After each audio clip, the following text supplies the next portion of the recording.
BN component parties have no problem in determining allocation of seats. Government to inject 25 million to assist young Chinese entrepreneurs.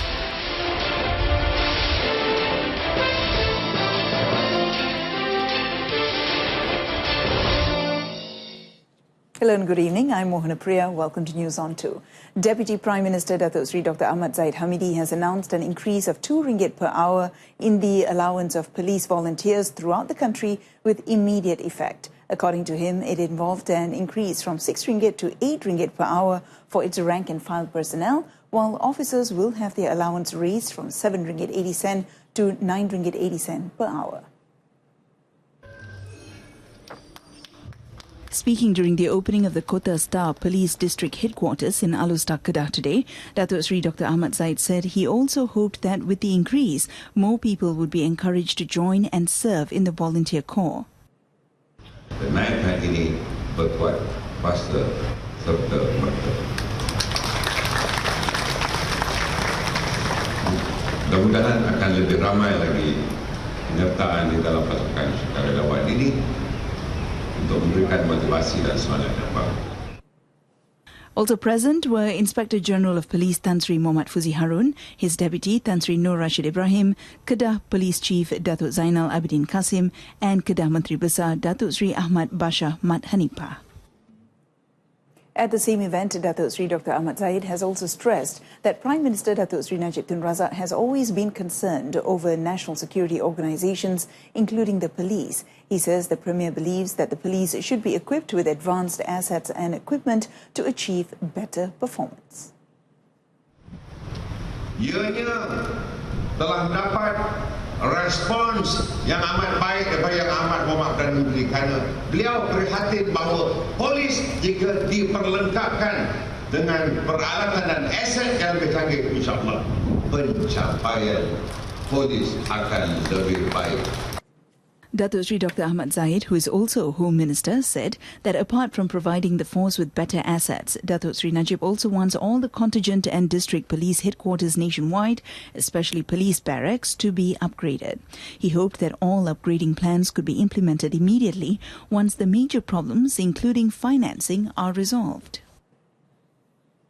Barisan National component parties have no problem in determining the allocation of seats for the upcoming 14th general election. BN Secretary-General Datuk Seri Tengku Adnan Tengku Mansor said this was due to BN's practice in mutual discussions and consensus among component parties in determining candidates who would contest in the general election. Kita berbincang dengan mereka, kalau kursi ini kamu boleh menang, kamu ambil. Kalau kursi ini kamu tak boleh menang, bagi balik kepada sesiapa yang boleh menang lah. Kalau MIC boleh menang, kita bagi MIC. UMNO boleh menang, bagi UMNO. Kalau MCA boleh menang, bagi MCA. Gerakan boleh menang, bagi gerakan. Datuk Seri Tengku Adnan was commenting on the call by Deputy Prime Minister Datuk Seri Dr. Ahmad Zahid Hamidi yesterday that BN component parties should avoid conflict in determining candidates, especially in incumbent areas. Earlier, Datuk Seri Tengku Adnan, who is also a Federal Territories Minister, launched the Ceria 1WP app at the Kat Ceria Carnival, which ended today. Discounted items and packages offered by more than 10,000 Kat Ceria merchants, such as Air Asia, Bata, KK Mart, Jintel and Kenny Rogers, can be accessed via smartphones through the app. The three-day carnival, which began on Friday, among others, is the Ministry's initiative in addressing the cost of living and assisting the people in planning and managing their daily spending. Datuk Seri Johari Abdul Ghani today said he still commands a strong support in the Titiwangsa constituency despite calls for him to be removed in the upcoming general election. Last week, an online group claimed responsibility behind posters and buntings sporting the hashtag Tolak Johari Ghani or Oust Johari Ghani seen around the Titiwangsa area. Media reports indicated that the group claimed the posters were a sign of their disapproval for incumbent Titiwangsa Member of Parliament Datuk Seri Johari Ghani from UMNO. However, Datuk Seri Johari rubbished the allegation, saying that it's just a small group and that such issues are not a bigger indication of things in politics. Siapa-siapa boleh jadi calon, tak ada masalah. Yang at the end of the day, in politics is how you present your case, how you convince pengundi di dalam kawasan. Speaking after an event in Kampung Baru today, he said as far as Titiwangsa is concerned, he has the backing of the majority of the people in his constituency. Datuk Sri Johari said he was also firm in contesting only the Titiwangsa seat. Radio Television Malaysia RTM is on track to go fully digital as scheduled in its television broadcast under the National Broadcasting Digitalisation Project by the end of this year. Communications and Multimedia Deputy Minister Datuk Sri Jailani Johari said the project was expected to be completed this June, but the original deadline had to be extended as the process of converting its analogue system to digital took longer than initially expected. Jadi kita telah bermula program ni semenjak tahun 2014 sebenarnya apabila kita telah melancarkan satu siaran oleh MyTV Broadcasting di mana mereka ni diminta untuk menyediakan prasarana infrastruktur dan juga dari segi penyiarannya dan alhamdulillah setakat ini dari segi liputan populasinya lebih kurang dalam 85% dan bakinya hanya dalam 15% lagi. Speaking as a guest on Selamat Pagi Malaysia in conjunction with RTM's 72nd anniversary today, Datuk Sri Jailani said the project is consistent with RTM's efforts to move in tandem with technological advancements to satisfy the demands of its viewers. First launched in 2016, a total of 88 communication network access projects have been successfully implemented under the Negaraku Connecting the Unconnected or CTU program through the Malaysian Communication and Multimedia Commission MCMC. The easy access of communication services has successfully benefited over 400,000 rural residents across 9 states, including Perak. MCMC Deputy Secretary General of Policy Shakib Ahmad Shakir said that MCMC is committed to implementing programs that benefit the people with access to public communication networks, especially in rural areas. Memperkasakan masyarakat di kawasan pendalaman agar komuniti berkenaan mendapat akses kepada maklumat asas, hiburan, penyampaian perkhidmatan dan pendidikan dalam talian dan latihan kemahiran serta peluang-peluang untuk menjaga pendapatan melalui ekonomi digital. He was giving a speech at the Kampa Negaraku Connecting the Unconnected CTU program at Sekolah Menengah Kebangsaan SMK Sri Kampar in Perak. A police corporal was killed while 7 others were injured in a collision of 2 vehicles in Kedah today. Kuala Muda District Police Chief ACP Saifi Abdul Hamid confirmed the 4:30 a.m. incident that happened at kilometre 111.4 of the North-South Expressway near Sungai Petani, Kedah. The deceased, Abdul Rashid Ibrahim, 41, was attached to the Narcotics Criminal Investigation Division of the Yan District Police Headquarters. It was revealed that Abdul Rashid and his friend Salih Yaqub, who was also attached to Yan IPD, were headed southbound in a Proton Gen 2 when they lost control of their vehicle. They ended up crashing onto a road divider. Meanwhile, another vehicle that was ferrying 6 passengers could not avoid the Gen 2 and crashed into it, causing it to burst into flames. Abdul Rashid died at the scene after sustaining serious injuries to his head and left leg. His body was sent to Sultan Abdul Halim Hospital in Sungai Petani for a post-mortem. The other 7 victims were being treated at Kepala Batas Hospital. The case is being investigated under Section 41, Subsection 1 of the Road Transport Act 1987. A total of 25 million ringgit will be allocated for young Chinese entrepreneurs to help them venture into the digital technology sector. Prime Minister Datuk Sri Najib Tun Razak said the funds will be channeled into the newly launched e-commerce microcredit scheme, which will help Chinese entrepreneurs aged 18 to 45 years old.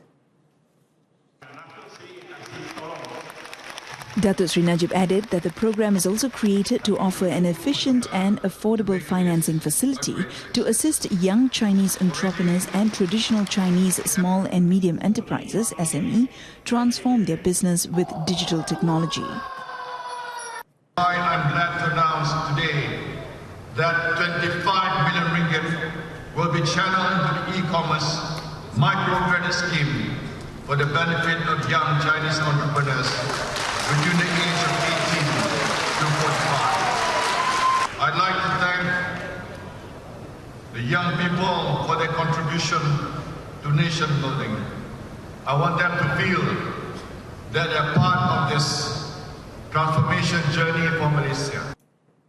Speaking during the launch of the initiative at Wisma Huazong in Sri Kembangan, Selangor today, the Premier pointed out that there are 3 key focus areas in this program.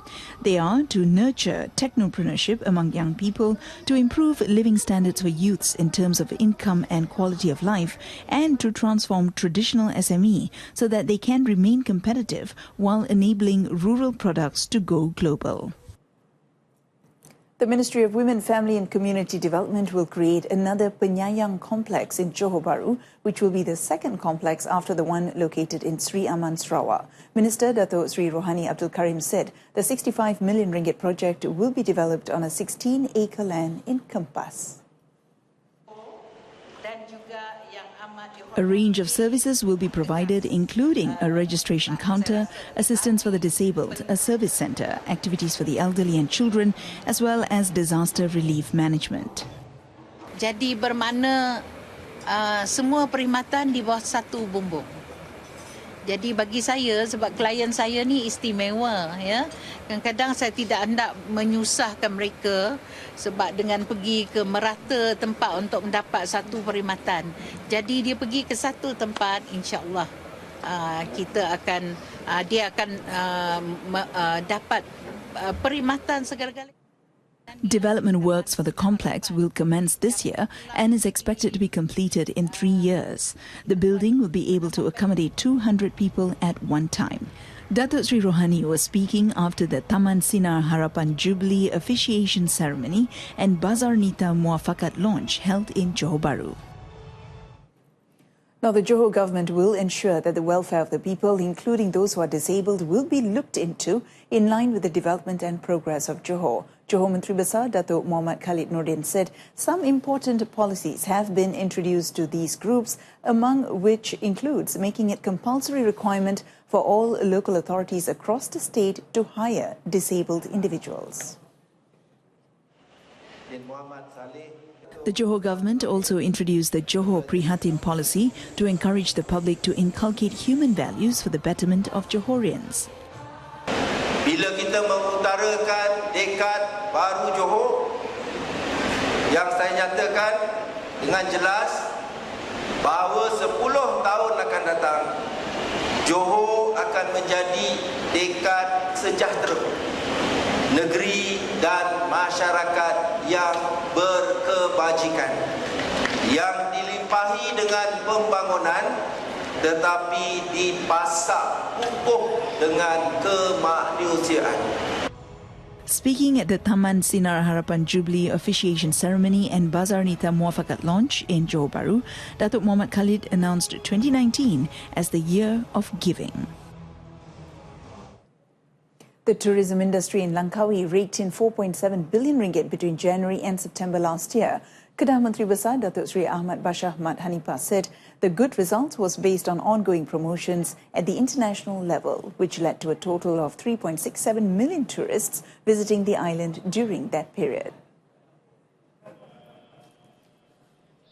He said the continuous increase in the number of tourists to Langkawi is due to its unique offerings, such as the Geo Park. Datuk Sri Ahmad Bashar said these products must be maintained, besides creating new ones to attract more tourists to the island.